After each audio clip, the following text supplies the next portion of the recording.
It's my first day running the Rome office. How will you get there? I'm Roman now. I take the bus.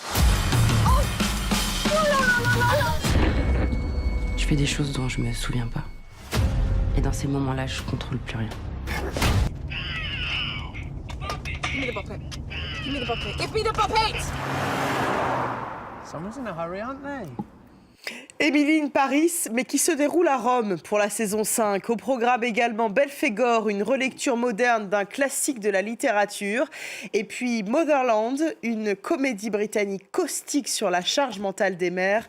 Voilà pour le sommaire de ce nouveau numéro 100% série de À l'affiche. Bienvenue à vous. Et bonjour Nina Masson. Bonjour Natacha. C'est vous notre spécialiste série. Et on commence Nina avec le retour de la plus américaine des parisiennes, Emily in Paris, qui pose ses valises à Rome. Et voilà, Emily in Paris, version Dolce Vita, une promesse sur laquelle s'achevait déjà la saison 4. Je ne sais pas si vous l'avez vu, Natacha. Après 4 années à Paris, Emily Cooper change de décor et de coupe de cheveux, d'ailleurs, vous le voyez, pour se lancer effectivement à Rome, où elle prend les commandes du bureau italien de la fameuse agence Gratto. Au programme, évidemment, des balades en Vespa, en gondole vénitienne, mais bien sûr aussi forcément un nouvel amoureux, j'ai nommé Marcello. On regarde la bande-annonce. It's my first day running the Rome office. How will you get there? I'm Roman now. I take the bus. I don't think my ideas are translating, but Rome wasn't built in a day. And yet, it only took you 1 day to destroy it. Rome is so new and exciting, but I have built a life for myself in Paris. Everything is just going on without me. You know the saying, you can't go home again? Well, you can. It's leaving that's the hard part. I know I'm excited for the future. I think you should be too. Alors Émilie, elle n'a toujours pas pris le métro. Nina, en revanche, faut pas exagérer. Elle s'est offert, non, il ne faut pas exagérer quand même, mais par contre, elle s'est offert un très chic voyage en train pour faire la promotion de la série. Ben oui, Émilie qui reste la reine du marketing. Elle a débarqué dimanche soir à Paris depuis Venise, à bord du chiquissime Orient Express. À leur arrivée, c'est carrément un orchestre qui les a accueillis sur le quai. Et oui, il fallait bien une fanfare pour faire oublier l'absence de Luca Bravo, notre chef préféré, ambassadeur de la séduction à la française pour les Américains. Il est d'ailleurs aussi à l'affiche d'une autre série, la série Merteuil sur HBO, dont on avait parlé ici sur ce plateau, dans laquelle il incarne à nouveau un séducteur. Alors, pour l'occasion, avec Diptyka Laurent, on lui a demandé ses meilleurs conseils de séduction en exclusivité et en anglais. Regardez.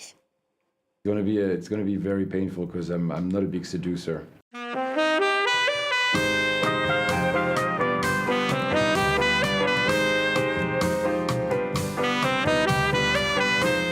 Calm,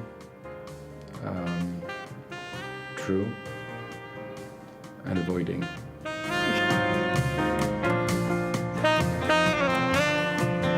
I would play Love on the Heart by Rihanna.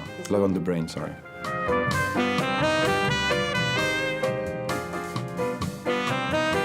The French, it's part of the culture. Weirdly so English, I think. Why? Because it's simpler. You know, French is everything is deep and complex, and we have many words to say one thing. In America, you have like many things that fit in one word, and so everything's a bit. Everything's labeled in America, so it's more direct. It's more. It's a bit simpler. You know, there's no gray areas in French. Everything is like, you know, assumptions and games, and in America it's pretty black and white. So it's easier for me as an introvert.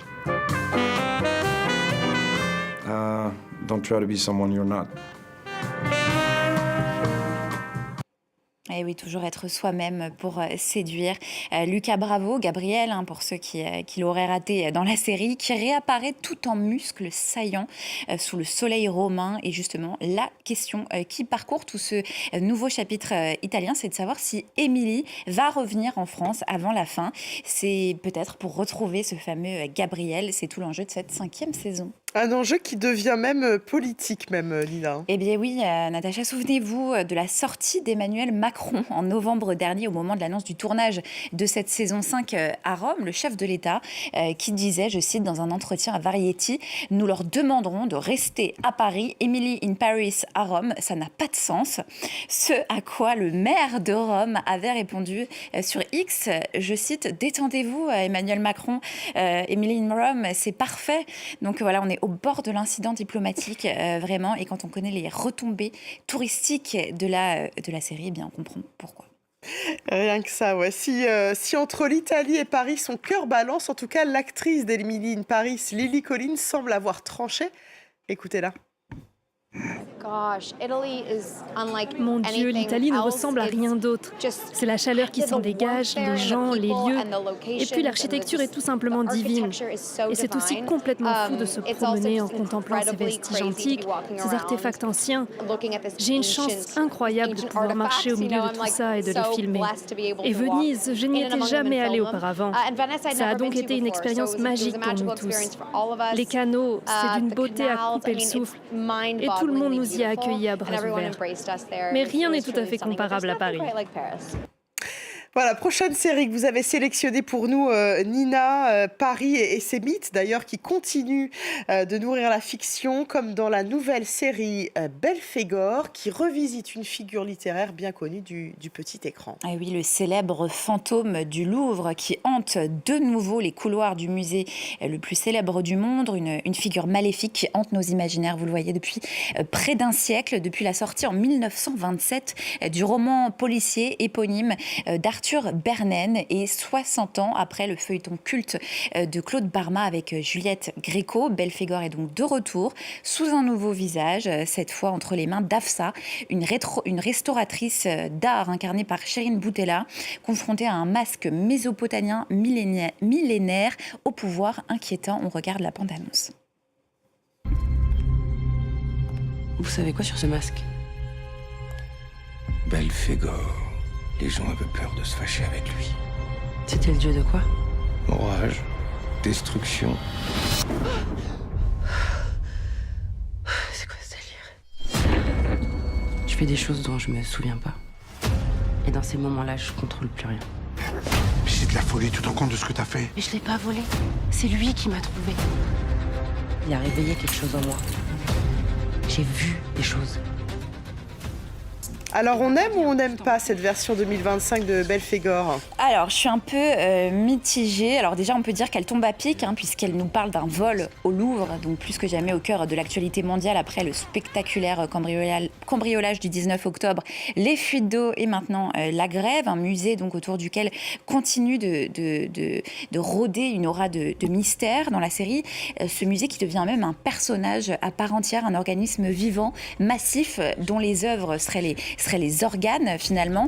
C'est un choix esthétique assez audacieux, assez bien mis en scène, qui s'accompagne sur le fond d'une réflexion sur la spoliation des biens culturels et artistiques.